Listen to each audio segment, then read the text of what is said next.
right, we are live on YouTube, Instagram, what's up? Good morning, everyone. Welcome to the PT on Ice Daily Show, brought to you by the Institute of Clinical Excellence. My name is Julie Brower, and I'm a member of the Older Adult Division.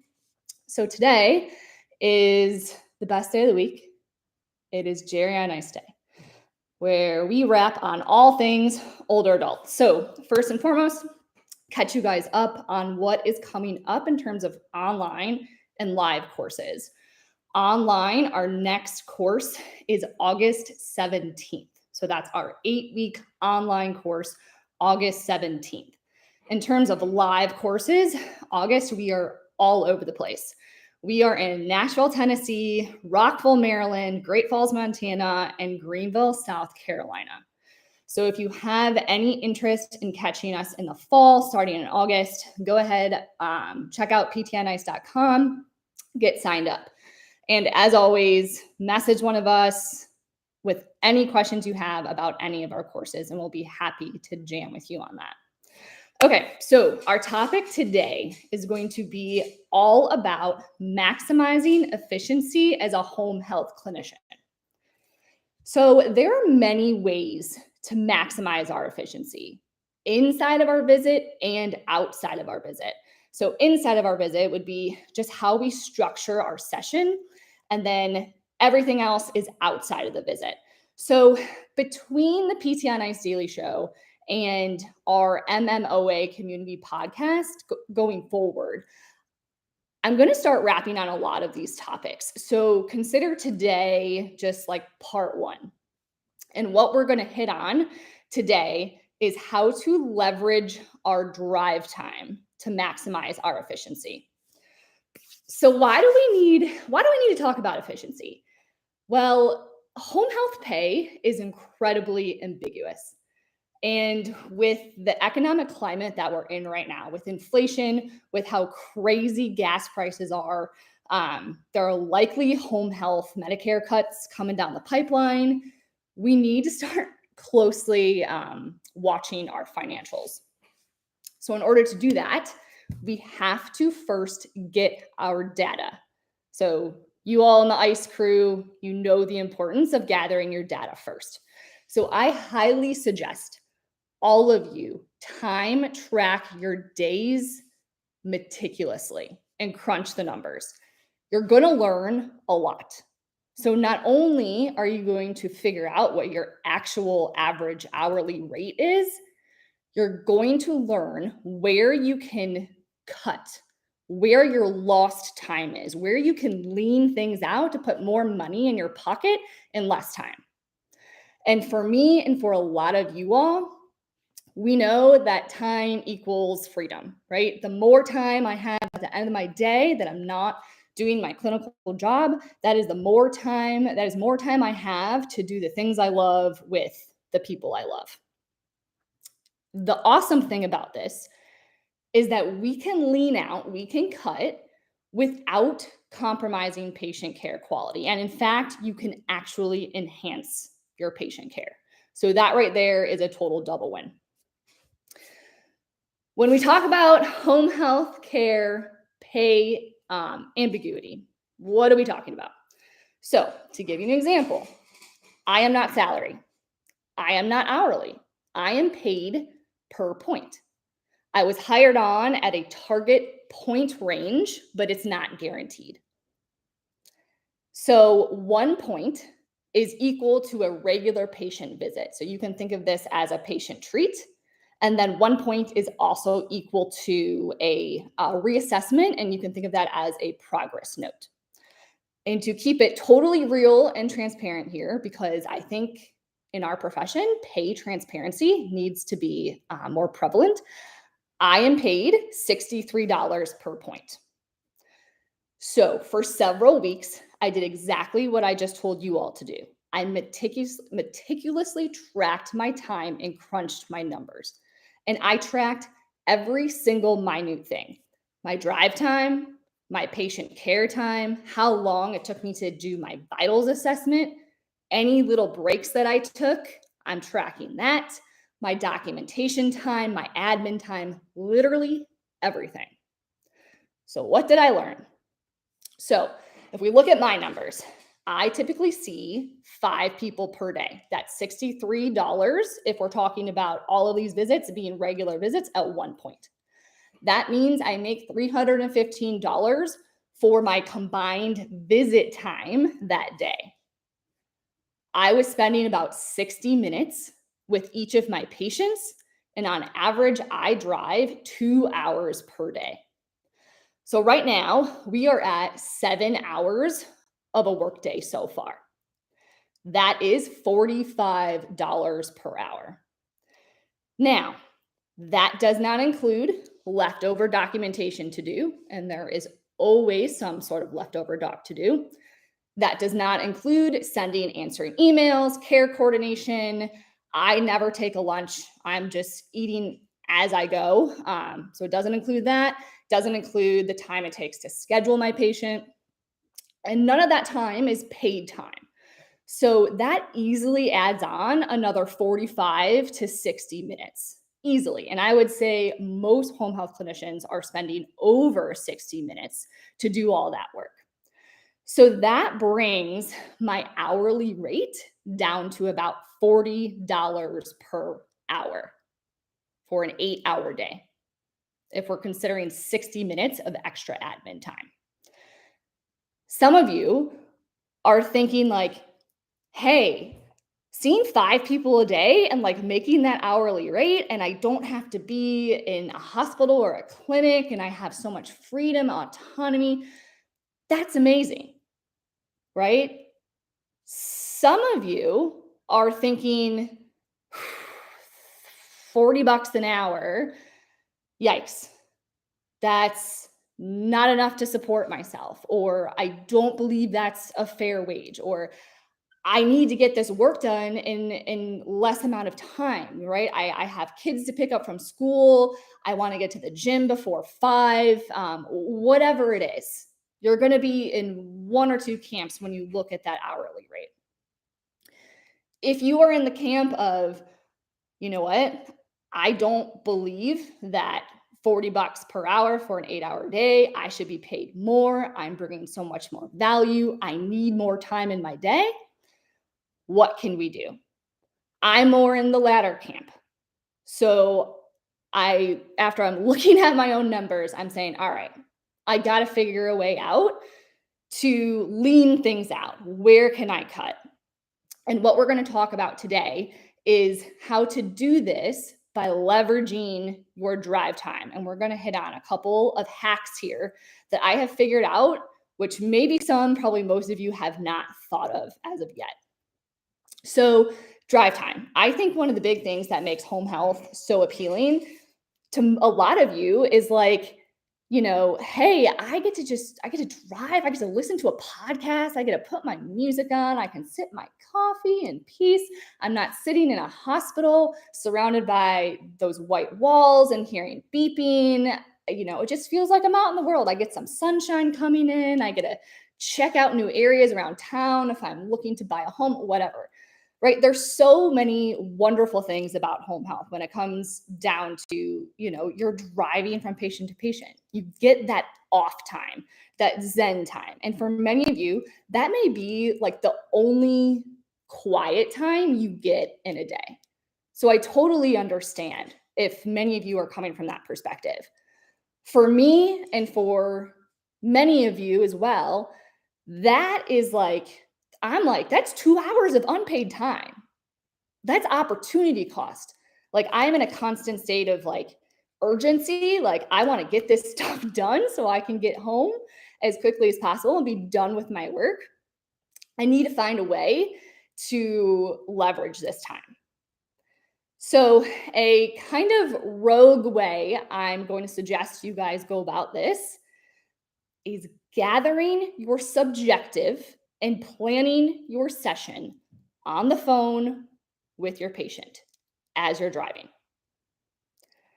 Yes, I guess you can consider we're doing some sort of like rogue telehealth here, right?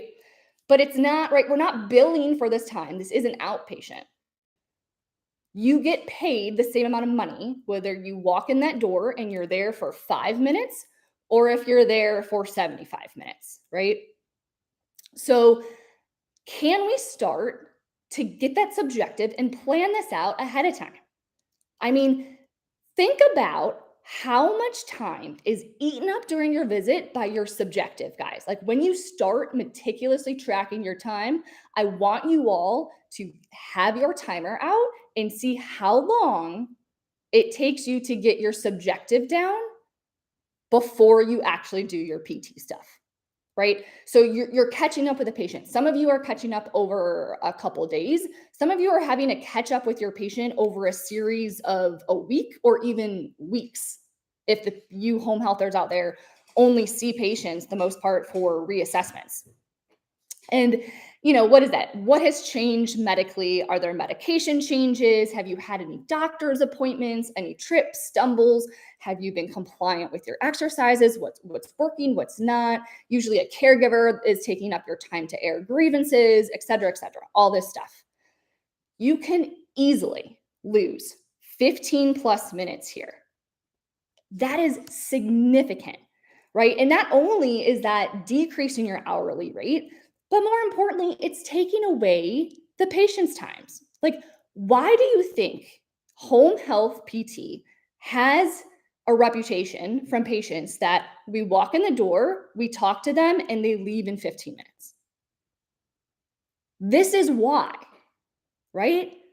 So we need to stop cutting into the time where you and your patient could be getting after it with an AMRAP, with an EMOM, right? You're working on floor recovery. You're just doing all the things that are actually going to improve your patient's capacity and discharge that homebound status. So, how do we do this, right? So, what does this actually look like? This is something that you should prepare. We're just going to use a patient's name of Betty. You are going to prepare Betty for this on your initial eval. You are setting the expectation with Betty about how your scheduling is going to go, right? You're telling her that you're going to call her the day before to schedule for the next day. You're going to give your available window, and you're going to talk about how you're going to call her ahead of time when you're on your way, right? And these scripts can go various ways, but this is one example, right? Betty, I'm going to call you when I'm on my way to see you. It would be wonderful if you gave me just a few minutes of your time while getting ready for our session together and just giving me some time so we can just kind of catch up on how things have been going over the past few days and we can plan out our time together. So when I get there, we can just skip the small talk and focus on exactly what you need that day to move towards bracket, enter meaningful goal that you have already dug into here. So you can get back to your day ASAP. Something along those lines. You're making it very enticing to Betty to spend those minutes with you on the phone. So Betty already has this expectation of how this is going to go. She's starting to incorporate this into her treatment session. She knows that this is part of her therapy, having this time to talk to you. You're talking about a plan for the day, right? You're already figuring out what you're going to focus on that day. And it's a shared decision model here. You're not walking in the door and saying, Betty, today we're doing this. You are collaborating with her to figure that out ahead of time. Betty is already engaged. She's already engaged in the decision process. And then you are going to walk in that door and you are just going to hit the ground running, and you are ready to bring clinical excellence immediately. An added bonus here, that Betty is going to be much less likely to cancel on you. How many times will a patient just shoot us a text in the morning and be like, yeah, I don't feel very good today? It's way easier to just shoot us a text if there's no communication versus you're on the phone with Betty. You guys are already talking. She knows you're on your way there. She's going to be so much less likely to cancel on you. I guarantee you're going to have multiple times where Betty is going to say, you know what? I was thinking of canceling on you, but we started talking about what we were going to do. And I got to really, catch up and talk about what's been going on. And yeah, I'm really glad I didn't cancel. You were already on your way. I didn't want to do that to you. That is money in our pockets that would have been completely lost, right? Because we do not get paid if a patient cancels on us. All right, now you can take this one step further with select patients, with select caregivers. You can take this one step further and you can get them started on a warm up. Yes, over the phone, right? Not only can you get your subjective, but maybe you can start getting them to move a little bit. This is a great time to leverage those underdose lower extremity HEPs that Betty already has and Betty feels comfortable with, right? You can have the patient on speakerphone, the caregiver can be there, and now it's a combined effort between you, caregiver, and the patient. Maybe they're getting started on a warm up that is something you have already set in place, a standing exercise program, right? That you've already deemed as safe with caregiver and patient, and they get started there. I mean, we already know, right? If we think about that sitting exercise underdose program, we know that's not skilled, right? We shouldn't be wasting any of our time, our in-visit time with that anyway. So use it on the front end to just get them moving, right? Those HEPs are not improving fitness. It's decreasing our sedentary activity time.